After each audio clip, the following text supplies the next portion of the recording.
Arcane was an incredible show and we all loved it, but, in my opinion, there have been some issues that need to be talked about. Even if we forget that Arcane is part of the League universe, the series had 3 big issues that made enjoying Season 2 much more difficult. Firstly, the focus of the plot was lost. Season 1 focused on the power imbalance between the cities and how Hextech could improve the lives of the people of Zaun, but ended up increasing the distance between both. It ends with a victim of this system ultimately feeling like having nothing left and nothing to lose, so she might as well destroy the root of this system.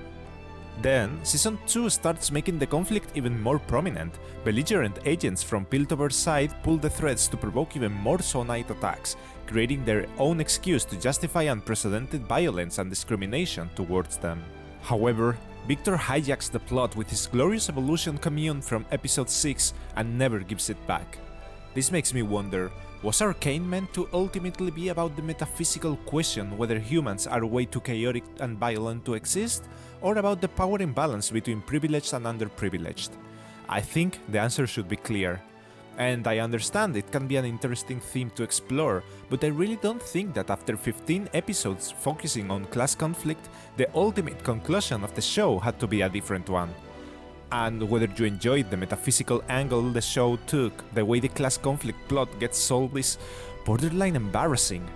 One member of the privileged group asks the other to help them fight against some creepy mannequins weeks after gassing them, and with barely any complaints they agree to join forces, and after all is done, they just join together and remember the ones they lost as if nothing had happened between both cities. All of it with almost no screen time nor development. Second, Victor didn't have to be like that. League Victor was not perfect, but his story had some strong thematics, and for Arcane they had to decide which Victor should be written. On one hand, making him similar to old League Victor, a machine one, augmented himself on the basis of technology and engineering, because metal is stronger than flesh, and no one should have their lives limited by the weakness of biology or the subjectivity of their emotions. On the other hand, the prophetic Victor we got, who rather than just overcoming the barriers of biology and emotions, wants humans to overcome their free will and forsake life itself, so there's no more wars nor conflicts. We got the second one, and I can't tell you how wasteful this feels to me, especially when Season 1 Victor was so good, greatly improving the old League character, focusing more on his struggle with his health and not the emotions are bad discourse. Rather than delving deeper into these themes of transhumanism, disease and death, we get a somewhat limited character based on the belief that the only way for humanity to be saved is to be destroyed. And this also provokes some weird developments, like Jace telling Victor that his terminal disease wasn't something bad, it made him special and who he was? Like, really? And finally, it was rushed.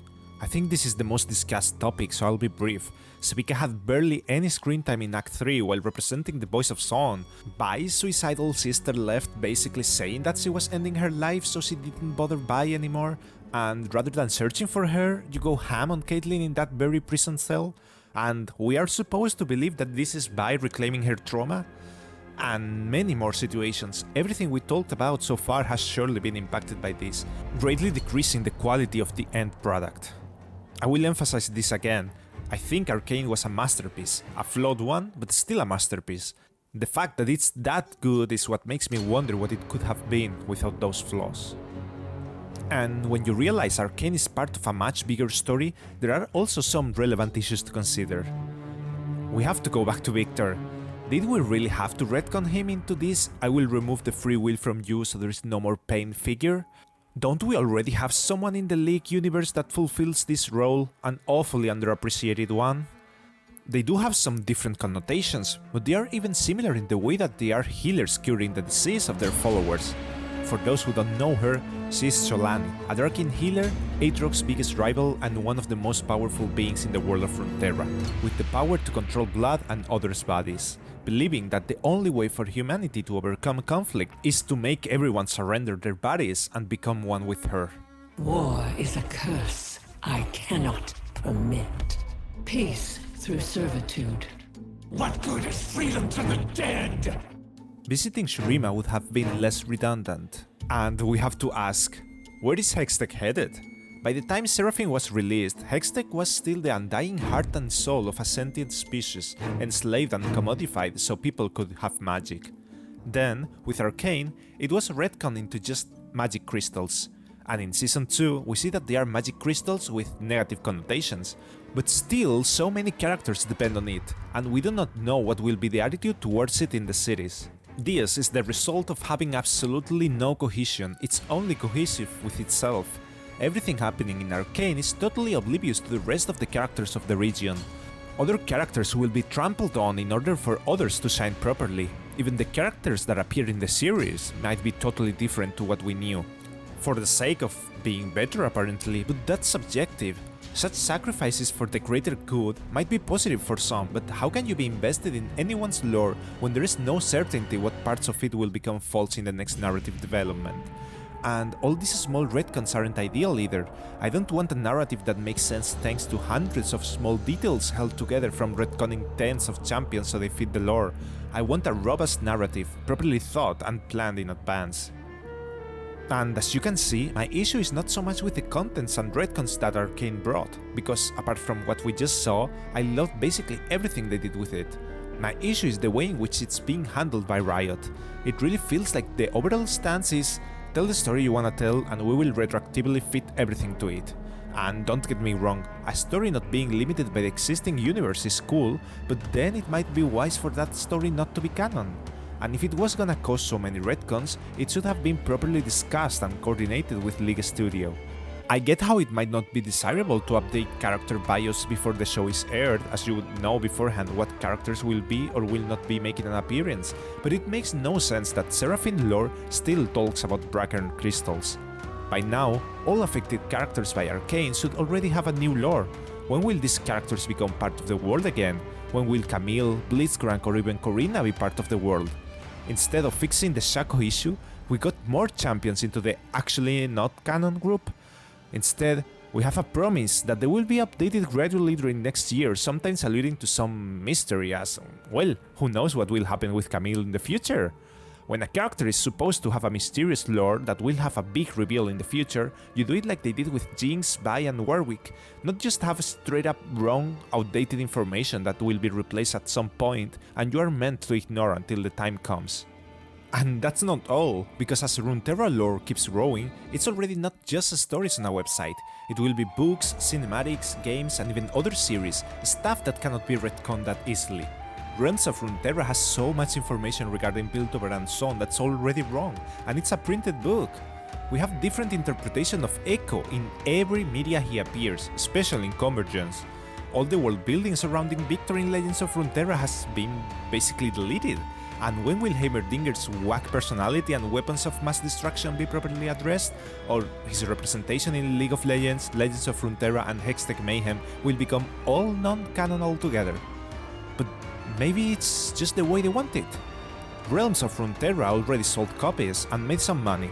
It fulfilled its function already, so there is no point in honoring that lore anymore. Now the focus was Arcane, so they developed it with total freedom, just looking to achieve unparalleled success, which they did. For the next series, they might keep the same mindset, and if it means to break a few Arcane threads, who cares? Arcane already had its impact, now it's the time for the next series to shine, and it's okay if Arcane is not canon anymore. But League is telling better stories now! Now League Studio will make everything cohesive. The new Noxus split will be huge for the lore. Bro, just one more retcon, bro. Bro, I swear, just one more retcon and it will fix the lore, bro. We have been hearing this for ages now, and the lore is still as fragmented as always. I used to be so invested in League lore, and I still am, but the writers of legendary characters and events have been fired, and the directions the industry, the company and Runeterra itself are taking is uncertain. If you didn't know, I used to have this project showcasing how all the characters in League, both major and minor, were related in each region. The day I uploaded the Piltover and so on one was the same day Arcane was made canon, and since then I decided to pause it until we got more info on how the universe would work, given that they promised they would start managing the universe properly from that point. 1 year later, they didn't do a single thing to fulfill that promise. And it hurts because again, Arcane itself hyped me so much for what the League universe could be. The next series, regardless of the setting, will be excellent too, and I will love it and watch it as soon as it's released. The season start cinematics will still hype me like nothing else. All these fragments of the universe are amazing as autoconclusive stories, but the integrated universe seems completely lost because there is no one in the driving seat. So my Journey in Runeterra project will stay dead for the time being. Here I have been sharing all the existing charts that are already uploaded, plus those that are also basically done, just needing the final policies before writing the script and editing the footage, so sorry if they are a bit rough. This has been sitting on my drive for a year and so many people enjoyed what I did, I felt I had to at least show how far I got with it. In the case that Riot actually does write the lore in 2025 with the 3-season systems and whatever, which I doubt, I might feel it's worth to make stuff about it again, but we have seen so many promises about lore get nowhere that I'm better off distancing myself from deciphering and explaining the universe in detail. I will be wishing I'm wrong and I have to come back, but we'll see. In the meantime, there's a slim chance I upload some other lore stuff from other games, sort of doing relationship charts from other games. I'm focused on other projects nowadays, so the channel will not be my focus at all. I will just be doing this as a passion project when I have the time, the same way you could start painting or doing ceramics. So I will not follow any steady schedule nor anything, don't care that much about views nor numbers. However, I do care about people like you, so if you do wanna see content of any game in particular or discussion about anything, it can be League stuff too, just tell me in the comments. I can't promise how much League content, how much other games content, and how much content in general will be uploaded in this coming year, probably not a lot. So I understand if you want to unsubscribe. I started uploading videos to share my passion with people and always had in mind that just by reaching one single person and making them think, wow, this is actually sick, everything would have been worth it. And I'm extremely happy to have reached not just one but many of you, so thank you so much for following me all these years. Again, thank you so much for watching until here, really means a lot. So yeah, until we meet again, see ya!